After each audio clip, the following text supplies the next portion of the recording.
আসসালামু আলাইকুম। আমি কল্পনা বৃষ্টি, মম কল্পনা কিচেনে আপনাদের স্বাগত। আশা করি আল্লাহর অশেষ মেহেরবানিতে আপনারা সবাই অনেক ভালো আছেন। আলহামদুলিল্লাহ, আমিও আল্লাহর অশেষ কৃপায় অনেক ভালো আছি। থাম্বনেল দেখে বুঝতে পেরেছেন আজকের রেসিপিটা কি হতে যাচ্ছে। আজকের রেসিপিটা কিন্তু দারুণ হতে যাচ্ছে, আপনারা দেখতে থাকুন। তো চলুন কিচেনে চলে যাই।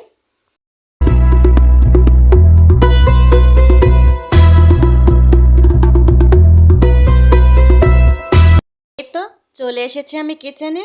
এসে আমি একটা প্যান বসিয়ে দিয়েছি এবং পরিমাণ মতো তেল দিয়ে নিয়েছি।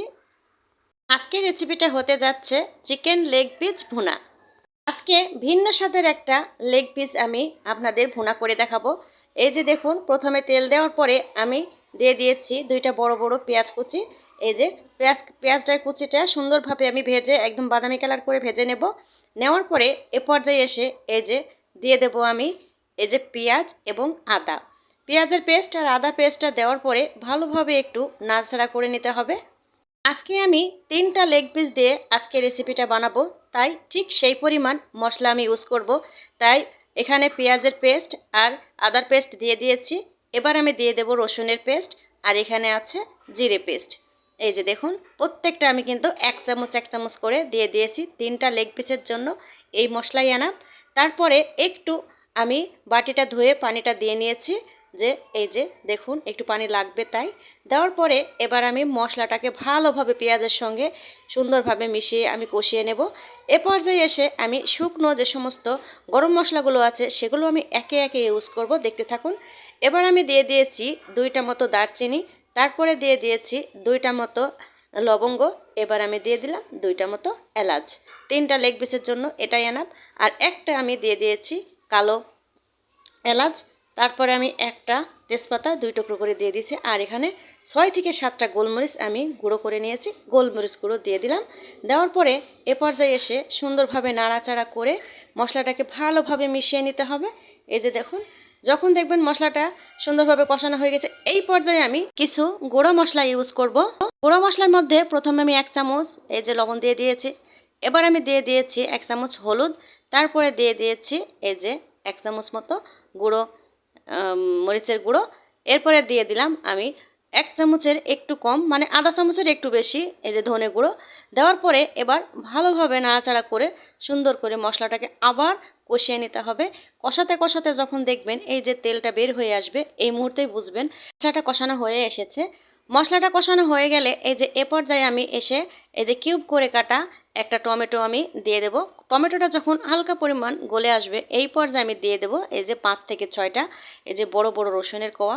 এটা চিকেনের সাথে খুবই যায়, আপনারা একবার দিয়ে রান্না করে খেয়ে দেখবেন কত যে টেস্ট আসে বলে বোঝাতে পারবো না। এই যে রসুনের কোয়াটা দেওয়ার পরে আরও একটু ভালোভাবে কষিয়ে নিয়েছি, রসুনের গন্ধটা বের করে নিয়েছি। নিয়ে এই যে 3টা লেগ পিস আমি ছেড়ে দিয়েছি। এই যে দেখুন, বড় বড় লেগ পিসই নিয়ে নিয়েছি। এই যে এ পর্যায়ে এসে সুন্দরভাবে লেগ পিসটাকে ভালোভাবে মশলার সাথে কষিয়ে নিতে হবে। এই যে দেখুন, এইভাবে আস্তে আস্তে নেড়ে চেড়ে কষিয়ে নিতে হবে। এই যে কষিয়ে নেওয়ার পরে এবার 5 মিনিট মতো আমি ঢাকনা দিয়ে ঢেকে রাখবো। এই যে চিকেন থেকে যখন এই যে পানিটা বের হয়ে আসছে আস্তে আস্তে, দেখুন এ পর্যায়ে এসে ঢাকনাটা উঠিয়ে আবার সুন্দর করে একটু নাড়াচাড়া করে আবার একটু কষিয়ে নিতে হবে। এই যে দেখুন, প্রতিদিন একইভাবে চিকেন আসলে রান্না খেতে ভালো লাগে না। এক এক দিন এক এক রকমভাবে যদি চিকেনটাকে সুন্দর করে গুছিয়ে একটু রান্না করা যায়, খেতে কিন্তু দারুণ লাগে। এই যে দেখুন, আবারও চিকেন থেকে সুন্দরভাবে একটা পানি বের হয়ে এসেছে, সেই পানিতেই চিকেনটা সুন্দরভাবে কষানো হয়ে যাবে। আমি কিন্তু এর মধ্যে একটু পানি ইউজ করিনি, চিকেনের পানিতেই কিন্তু কষানো হচ্ছে। এই যে আবার 5 মিনিট ঢেকে দিয়েছিলাম। এই যে দেওয়ার পরে দেখুন মশলাটার সঙ্গে কি সুন্দর চিকেনটা সেদ্ধ হয়ে এসেছে। এই যে অর্ধেকটা পরিমাণ যখন চিকেনটা কষানো হবে, সেই পর্যায়ে এসে আমি বেশি পানি দেব না। 3 পিস লেগ পিসের জন্য আমি অর্ধেকটা পরিমাণ পানি দেব। দেখুন এই যে ঠিক কতটুকুন পানি আমি ইউজ করেছি, দেখুন ঠিক এই পরিমাণ পানিটা ইউজ করে এই যে নাড়াচাড়া করে সম্পূর্ণ মশলার সঙ্গে মিশিয়ে দিতে হবে। দেওয়ার পরে এই যে ঢেকে দেবো এখন 20 মিনিটের জন্য। এই যে 20 মিনিট পরে দেখুন এই যে চিকেনটা কেমন হয়েছে, একেবারে সুন্দর রান্না হয়ে গিয়েছে। এই যে তেলটাও বের হয়ে এসেছে। এ পর্যায়ে এসে আমি দিয়ে দেব গরম মশলা 1/2 চামচেরও কম, আর এই যে 3টা পাকা মরিচ আমি দিয়ে দিলাম। এটা শুধু ফ্লেভারের জন্যই দিয়ে দিয়েছি। এই যে দেখুন কত সুন্দর একটা কালারও এসে গিয়েছে, দেখুন কত সুন্দর একটা কালার এসেছে। আর এই যে এই পর্যায়ে এসে আবারও আমি 20 মিনিট মতো সুন্দরভাবে আস্তে আস্তে ঢেকে রাখবো, চুলাটা একেবারে নিভু নিভু করে দিয়ে। এই যে দেখুন আরও 20 মিনিট পরে এসে দেখুন এই যে চিকেনটা প্রায় হয়ে এসেছে। এ পর্যায়ে এসে আমি এই যে দিয়ে দেব ধনেপাতা। ধনেপাতাটা হচ্ছে অপশনাল, আপনারা দিতেও পারেন নাও পারেন। আমরা এই চিকেন রান্না করলেই ধনেপাতা দিই, অনেক সুন্দর একটা টেস্ট আসে। আপনারা দিয়ে একদিন হলেও খেয়ে দেখবেন, ধনেপাতাটা দিয়ে একটু রান্না করে খেয়ে দেখবেন, অনেক সুন্দর টেস্ট আসে। ধনেপাতাটা দেওয়ার পরে এবার আমি একটু রেস্টের জন্য আরও 5 মিনিট নিভু নিভু চুলায় আমি রেখে দেব। এই যে দেখুন 5 মিনিট পরে ভাজা জিরে গুঁড়োটা দিয়ে দিলেই হয়ে যাবে চিকেন। এই যে এই তো হয়ে গেল আমার সেই কাঙ্ক্ষিত চিকেন লেগ পিস ভুনা। যারা যারা আমার ভিডিওটি দেখবেন সবাই অবশ্যই একটু ট্রাই করবেন এই রেসিপিটা। ট্রাই করে খেয়ে অবশ্যই আমাকে কমেন্টসের মাধ্যমে জানাবেন কেমন হয়েছিল এই লেগ পিসটা। দেখুন লেগ পিস চিকেন ভুনাটা রান্না করতে বেশি কিছু সময়ও লাগে না বা মশলাও বেশি কিছু লাগে না।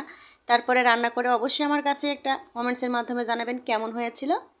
যদি আমার এই ভিডিওটি ভালো লাগে অবশ্যই একটা লাইক দিয়ে দেবেন, সাথে অবশ্যই একটা সাবস্ক্রাইব করবেন। সাবস্ক্রাইব করার সময় অবশ্যই পাশে থাকা বেল বাটনটা ক্লিক করে দেবেন, তাহলে আমার নোটিফিকেশন যথাযথ যত দ্রুত আমি ভিডিও ছাড়বো আপনার কাছে পৌঁছে যাবে। আপনাদের কাছে আমার একটা আর্জি, আপনারা আমার এই ভিডিওটি সবার মাঝে একটু শেয়ার করে দেন। আপনার একটা শেয়ারে হয়তো আমার এই ভিডিওটি অনেক দূরে পৌঁছাতে সাহায্য করবে। দেখুন না কি কালারই না এসেছে চিকেনে। দেখুন এই যে এই চিকেন গরম ভাতের সঙ্গে একটু খেয়ে দেখবেন আসলে কি পরিমাণ টেস্ট হয়েছিল। আমি খেয়ে দেখেছি তাই বলছি, খুবই টেস্ট লাগে এই যে রসুন দিয়ে যে চিকেনটা রান্না করা হয়।